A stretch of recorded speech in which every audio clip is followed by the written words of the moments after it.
बिस्मिल्लाहिर्रहमानिर्रहीम। अस्सलाम वालेकुम। Lecture number 3 the lungs. Alveoli क्या है? Structural and functional unit of lungs है, जिसमें गैसेस का एक्सचेंज होता है। ठीक है, अगर हम लंग्स के कंपोजिशन की बात करें तो क्या है कि लंग्स जो हैं इसमें क्या होता है, थोरेसिक कैविटी के अंदर 12 पेयर्स ऑफ रिब्स प्रेजेंट होते हैं। ठीक है, जो रिब्स के मसल्स होते हैं इनको क्या बोलते हैं? Intercostal muscles. इंटरकॉस्टल मसल्स के साथ क्या होता है कि एक मस्कुलर स्ट्रक्चर होता है, थिक मस्कुलर स्ट्रक्चर होता है लंग्स के नीचे, उसको हम क्या बोलते हैं? डायाफ्रेम बोलते हैं। ठीक है, इतने रिब्स के जो हैं वो 12 पेयर्स होते हैं। रिब मसल्स को क्या कहते हैं? इंटरकॉस्टल मसल्स कहते हैं। ठीक है, और लंग्स के नीचे वाली साइड पे क्या होता है कि डायाफ्रेम प्रेजेंट होता है। डायाफ्रेम क्या होता है कि थिक मस्कुलर स्ट्रक्चर होता है। लंग्स क्या होते हैं? बॉडी के अंदर 2 पेयर्स में प्रेजेंट होते हैं। ठीक है, लेफ़्ट लंग होता है, राइट लंग होता है। लेफ़्ट लंग्स होते हैं वो स्मॉलर साइज़ होता है। ठीक है, और जो राइट लंग्स होते हैं वो क्या होता है? बिगर साइज़ होता है। स्मॉलर होता है और इसके 2 लोब्स प्रेजेंट होते हैं इसके। ठीक है, लेकिन जो राइट होता है उसके 3 लोब्स होते हैं। ये क्या है कि लेफ़्ट लंग और राइट लंग में डिफरेंस होता है। इसके बाद क्या है कि जो लंग्स होते हैं वो स्पॉन्जी होते हैं और इलास्टिक इन नेचर होते हैं। ठीक है, लंग्स के अंदर क्या होती हैं? ब्लड वेसल्स प्रेजेंट होती हैं। ठीक है, अब ये ब्लड वेसल्स होती हैं ये बेसिकली आर्टरीज और वेंस की ब्रांचेस होती हैं। हर लंग्स के अंदर जो है उसको एक मेम्ब्रेन ने इनक्लोज किया हुआ होता है। ठीक है, 2 मेम्ब्रेन्स होती हैं, एक आउटर प्लूरल मेम्ब्रेन होती है और एक इनर प्लूरल मेम्ब्रेन होती है। इन दोनों मेम्ब्रेन्स ने क्या होता है कि लंग्स को इनक्लोज किया होता है। इन दोनों मेम्ब्रेन्स के दरमियान में क्या प्रेजेंट होता है? एक फ्लूइड प्रेजेंट होता है। ठीक है, और इस फ्लूइड का काम क्या होता है कि ये क्या करते हैं कि लुब्रिकेशन प्रोवाइड करते हैं लंग्स को कंट्रैक्ट होने के लिए और रिलैक्स होने के लिए। ठीक है, मतलब इसको फ्रिक्शन से बचाते हैं। अगर हम इसके मैकेनिज़्म ऑफ ब्रीथिंग की बात करें, ठीक है, इसमें हमने देखना है कि ब्रीथिंग होती किस तरह से है। ब्रीथिंग पहले क्या है कि physical movements related to gases exchange is called breathing. Physical movements breathing हमारे पास क्या है? इसकी फर्दर 2 फेजेस में, इनहेलेशन या एक्सहालेशन। इनहेलेशन का दूसरा नाम क्या है? इंस्पायरेशन। ठीक है, और एक्सहालेशन का दूसरा नाम क्या है? एक्सपायरेशन। अब हम इन दोनों को डिस्कस करेंगे। बेसिकली सबसे पहले अगर हम इंस्पायरेशन की बात करते हैं तो इंस्पायरेशन में क्या होता है कि जो रिब्स के मसल्स होते हैं वो क्या करते हैं? कॉन्ट्रैक्ट करते हैं। जब रिब्स के मसल कॉन्ट्रैक्ट करते हैं, कॉन्ट्रैक्ट का मतलब क्या होता है? सिकुड़ना।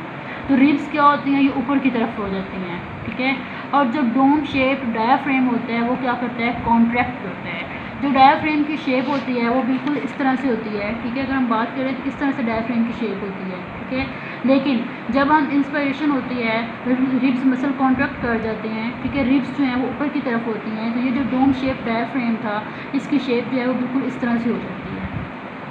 ठीक है, इसमें फिर क्या होता है कि जो चेस्ट कैविटी होती है उसका एरिया इंक्रीज हो जाता है। लंग्स के ऊपर प्रेशर जो है वो क्या होता है? कम हो जाता है, जिसकी वजह से लंग्स क्या करते हैं? वो एक्सपेंड करते हैं। जब लंग्स एक्सपेंड करते हैं तो क्या होता है कि जो एयर का प्रेशर होता है वो डिक्रीज़ हो जाता है। एयर प्रेशर डिक्रीज़ होगा तो लंग्स में से एयर जो है, आउटसाइड से एयर जो है वो लंग्स की तरफ चली जाएगी। ठीक है, इन चीज़ों को इन स्टेप बाय स्टेप, सबसे पहले रिब्स मसल्स कॉन्ट्रैक्ट करेंगे, रिब्स का साइज़ बढ़ जाएगा, रिब्स ऊपर की तरफ हो जाएंगी, डोम शेप डायफ्रेम कॉन्ट्रैक्ट करेगा। ठीक है, थोरेसिक कैविटी का एरिया इंक्रीज हो जाएगा। जब ये एरिया इंक्रीज होगा तो लंग्स के ऊपर जो प्रेशर होगा वो क्या हो जाएगा? कम हो जाएगा। जब प्रेशर कम होगा लंग्स में वो एक्सपेंड करेंगे। ठीक है, लंग्स एक्सपेंड करेंगे तो एयर प्रेशर क्या हो जाएगा? वो डिक्रीज़ हो जाएगा, जिसकी वजह से एयर जो है वो बाहर से लंग्स के पास चली जाएगी। अगर हम एक्सपायरेशन, ये था इनहेलेशन, अंदर लेके जाना एयर को, उसके बाद क्या है? एक्सपायरेशन, यानी एयर को बाहर की तरफ लेके आना। इसका बिल्कुल रिवर्स है। रिब्स मसल क्या करते हैं? वो रिलैक्स करते हैं। ठीक है, और रिब्स जो होती हैं दोबारा से अपनी ओरिजिनल पोजीशन पे चली जाती हैं। डायाफ्रेम जो है वो रिलैक्स हो जाता है। ठीक है, इसके बाद क्या होता है कि यहाँ पर थोरेसिक कैविटी का जो एरिया था वो कम हो जाएगा। लंग्स के ऊपर प्रेशर जो है वो ज़्यादा हो जाएगा, तो लंग्स क्या करेंगे? वो कॉन्ट्रैक्ट करेंगे। जब लंग्स कॉन्ट्रैक्ट करेंगे तो एयर क्या हो जाएगी? वो एक्सपायर्ड आउट हो जाएगी, बाहर चली जाएगी। ये था हमारे पास इंस्पायरेशन एंड एक्सपायरेशन। अगर हम बात करें एट रेस्ट, जब हम रेस्ट में होते हैं तो क्या होता है? उस टाइम जो बॉडी का ब्रीथिंग रेट होता है वो 16 से 20 टाइम्स पर मिनट होता है। ठीक है, 16 से 20 टाइम्स पर मिनट। अब जो ब्रीथिंग रेट होता है वो किस चीज़ पे डिपेंड करता है? Respiratory centre on brain. Brain के पास एक रिस्पायरेटरी सेंटर होता है, उसके ऊपर ब्रीथिंग रेट डिपेंड करता है। और ये जो रिस्पायरेटरी सेंटर होता है ये कार्बन डाइऑक्साइड की कंसनट्रेशन जो है ब्लड के अंदर, कार्बन डाइऑक्साइड की जो कंसनट्रेशन होता है ये उसके लिए क्या होता है? सेंसिटिव होता है। अगर हम कोई हार्ड जॉब करते हैं, कोई काम करते हैं, एक्सरसाइज करते हैं, तो उस वक्त क्या होता है कि जो सेलुलर रिस्पायरेशन रेट होता है वो इंक्रीज़ हो जाता है। रिस्पायरेशन रेट जब इंक्रीज़ होगा, कार्बन डाइऑक्साइड की प्रोडक्शन क्या होगी? वो ज़्यादा होगी। कार्बन डाइऑक्साइड की प्रोडक्शन अगर ज़्यादा हुई है तो क्या होगा कि जो रिस्पायरेटरी सेंटर वो स्टिमुलेट करेगा रिस्पायरेटरी सेंटर ऑफ ब्रेन, ठीक है।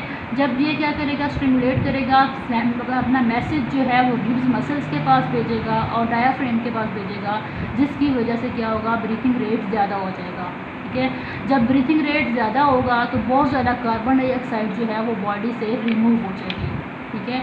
इसलिए ब्रीथिंग रेट क्या होगा? वो अप टू 30 से 40 टाइम्स जो है वो क्या हो जाएगा? पर मिनट। यानी जब हम रेस्ट पे होते हैं तो हमारा 16 से 20 टाइम्स होता है। जब हम कोई काम कर रहे होते हैं, ठीक है, कोई हार्ड जॉब कर रहे होते हैं, तो उस वक्त हमारा जो ब्रीथिंग रेट है वो 30 से 40 टाइम्स जो होता है वो ज़्यादा हो जाता है, जो कि किस चीज़ पे डिपेंड करता है? कार्बन डाइऑक्साइड कंसनट्रेशन पे डिपेंड करता है। That's all, thank you.